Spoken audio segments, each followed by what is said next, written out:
హరి ఓం. ఆధ్యాత్మిక మిత్రులారా,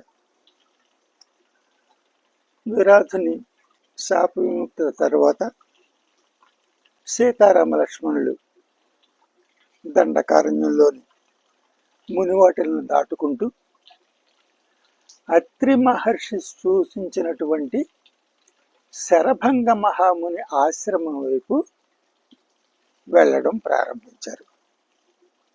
దారిలో మునివాటికల్లో ఉన్న మునులందరూ కూడా విరాధుని యొక్క భయం దూరం చేసినందుకు రామలక్ష్మణులను ఆశీర్వదించి పంపించారు.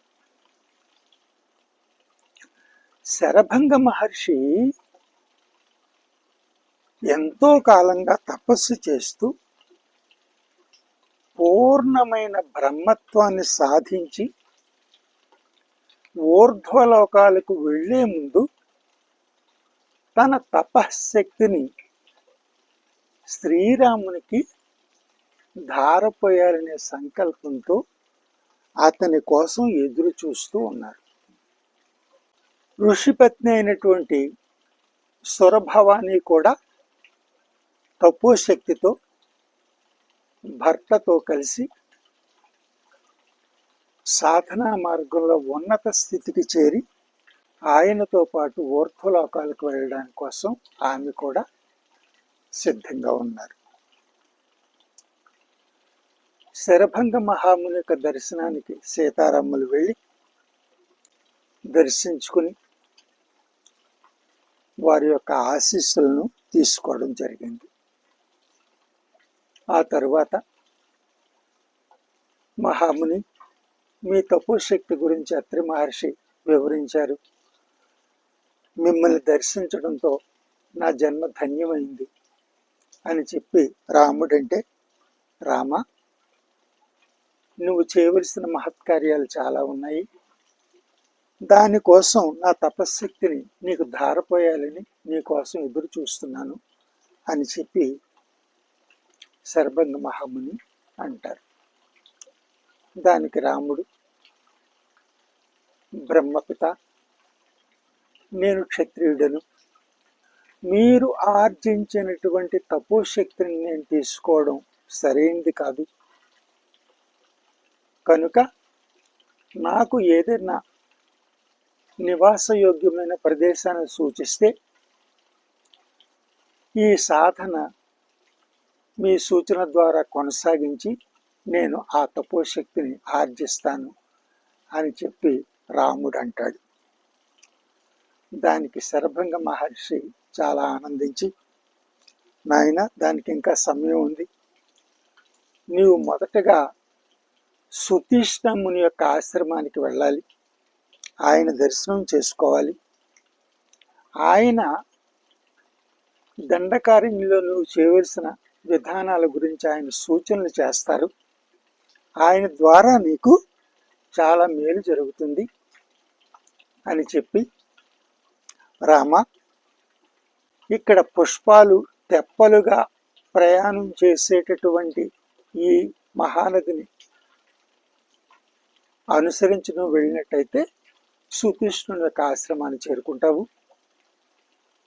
నాయన, నేను బ్రహ్మలోకం వెళ్ళడానికి సిద్ధంగా ఉన్నాను, తప్పు శక్తిని నీవే ఆర్జించుకోవడం అనేటటువంటిది సరైన పద్ధతే, అయితే దానికి ఇంకా సమయం ఉంది అని చెప్పి అగ్ని ప్రతిష్ఠ కావించుకుని అగ్ని హోమం, ఆజ్య హోమంలో మహర్షి దంపతులిద్దరూ కూడా అగ్నిని ప్రజ్వలింప చేసుకుని దానిలో ప్రవేశిస్తారు. శరభంగ మహాముని, సురభవానిల యొక్క శరీరం దహించబడుతుంది. వారి తేజో రూపం ఆ హోమ జ్వాలల నుండి పైకి వచ్చి అంతరిక్షంలో బ్రహ్మలోకం చేరుతుంది. దీన్ని దర్శించడానికి వచ్చినటువంటి ఆ చుట్టుపక్కల ప్రాంతాల్లో ఉన్నటువంటి ఋషులు, మునులు, తాపస్సులు అందరూ కూడా ఆ దృశ్యాన్ని చూసి మహదానందపడిపోతారు. ఆ మహాముని మార్గంలో మనం తపస్సులు తీవ్రం చేయాలనే భావంతో వారు రాముని దగ్గరికి వచ్చి, రామ, పవిత్రమైనటువంటి అనేక మంది తాపస్సులను ఇక్కడ రాక్షసులు విపరీతంగా బాధిస్తున్నారు. వాళ్ళ నుంచి మమ్మల్ని రక్షించవలసినటువంటి బాధ్యత రాజుగా నీకు ఉంటుంది. అందుకోసం నీవు మమ్మల్ని రక్షించాలి. ఎందుకంటే కందమూలాలు, ఫలాలు తిని సాధన చేస్తున్నటువంటి ఋషులు, తాపస్సుల యొక్క తపోఫలంలో 4వ భాగం రాజుకు చేరుతుంది. ఆ తప ఫలం వల్ల ఆది భౌతిక, ఆది దైవిక తాపాలన్నీ నశించి ఆ రాజ్యం సుభిక్షంగా ఉంటుంది.